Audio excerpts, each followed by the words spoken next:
Hello everybody! Today I'm going to show you how to make the easiest way Kamote-que, or we call it sweet potato. So I'll make this video short for all of you so that hindi po maging boring para sa inyo. So first thing we do to make the best Kamote-que with really caramelized Mascovado sugar is just very simple.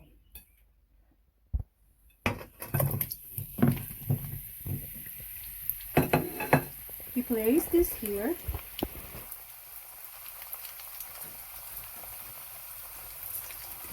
We cook it for about 10 to 15 minutes until kamote is soft. Then we add the sugar.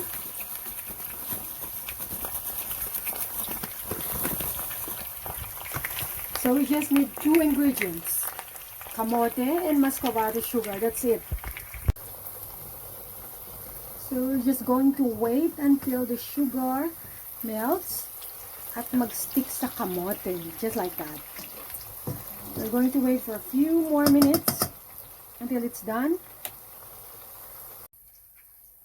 So there you go, guys. Our Kamote-que is done. Enjoy! Have a great day!